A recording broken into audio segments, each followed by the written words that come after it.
Hello friends, இப்போ நைட்டுக்கு என்ன சமைக்க போகிறேன்னு பார்க்கலாம். பார்த்தீங்கன்னா சாதம் வச்சுட்டேன், அரிசி வச்சுட்டேன் பாருங்கள். சாதம் கொதிச்சிட்ருக்கு. சரி, பார்த்தீங்கன்னா பால் காய்ச்சி வச்சுருக்கேன். இது கருணைக்கிழங்கு. இந்த கருணைக்கிழங்கு வறுவல் தான் பண்ணப்போகிறேன். இந்த கருணைக்கிழங்கு வறுத்துட்டு நான் சாம்பார் செய்ய போகிறேன். மிளகா கிள்ளி சாம்பார். வாங்க எப்படி செய்து பார்க்கலாம். பாருங்கள் ஃப்ரெண்ட்ஸ், பருப்புக்கு வெங்காயம், தக்காளி, பச்சை மிளகாய், பூண்டு, மஞ்சள் பொடி, பெருங்காயத்தூளும் எல்லாம் சேர்த்து வச்சுருக்கேன். இது இதுவும் பார்க்கலாம். பருப்பு வெந்துடுச்சு. இப்போ இது பார்த்திங்கன்னா கருணைக்கிழங்கு, மஞ்சத்தூள், தண்ணி, அது என்னதுன்னு பார்த்தா புளி ஏன் போடுறோன்னா, புளி போட்டால் தான் நமக்கு நாக்கு நம்பிக்காது. ஒரு மாதிரி விறுவிறுன்னு இருக்கும், அது இருக்காது. பாருங்கள், சாதமும் வெந்துடுச்சு, வெடிக்க போகிறேன். அடுத்தது பாருங்கள், முட்டை வேக வைக்கணும். பாருங்கள் ஃப்ரெண்ட்ஸ், முட்டை வெந்துக்கிட்டுருக்கு.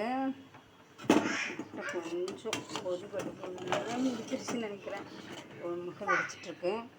இங்கே கிழங்கு கொதிச்சிட்ருக்கு, வெந்துட்டுருக்கு. மஞ்சள் பொடி, புளியெல்லாம் சேர்த்து போட்டுவேன். அது வெந்துட்டுருக்கு. இங்கே சாதம் வெடிச்சாச்சு.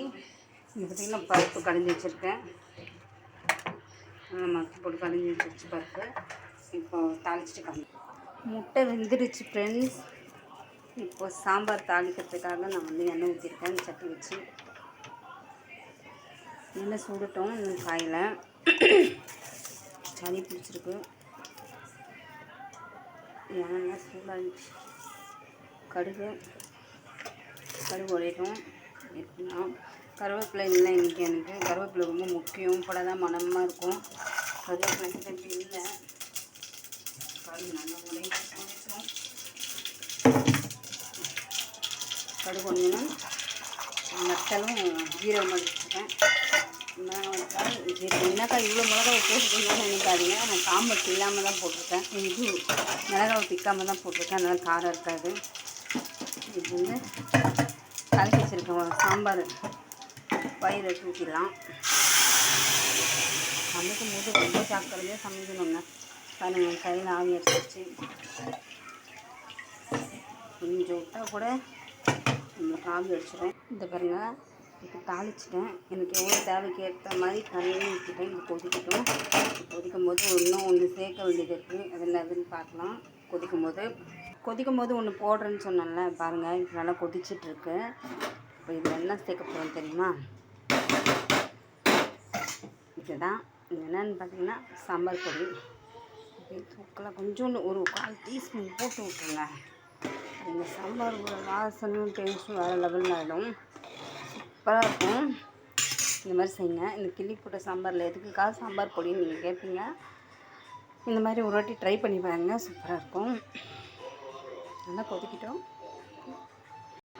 இந்த சாம்பார் நல்லா கொதிச்சிச்சு ஃப்ரெண்ட்ஸ். இது பாருங்கள், இது கொதிச்சிருச்சு. பச்சை வாசனைலாம் போயிடுச்சு. இப்போ இந்த சைடு பார்த்திங்கன்னா தவா வச்சு இந்த கருணைக்கிழங்கு சொன்னோம்னா அதில் மசாலாலாம் போட்டு விரவி வச்சுருக்கேன். இது போட்டுடலாம். ஒரு மசாலாவும் கிடையாதுங்க இதில்.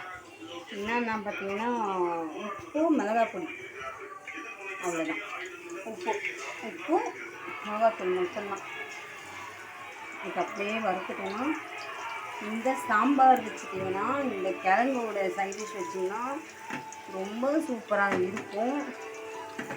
சாப்பாடே வேணாம் அப்படின்றவங்க கூட நல்லா 2லேருந்து 4 டைம் சாப்பிடுவாங்க. 3 டைம் சாப்பிடுவாங்க. 2லேருந்து 3 வாட்டி சாப்பிடுவாங்க. ட்ரை பண்ணுங்கள். இது நல்லா பொரிஞ்சோடனே நான் உங்களுக்கு காமிக்கிறேன். அவ்வளோதாங்க. என் தவா கொஞ்சம் பெருசாக இருக்கிறதுனால நான் ஒரே பேட்சில் போட்டுருக்கேன்.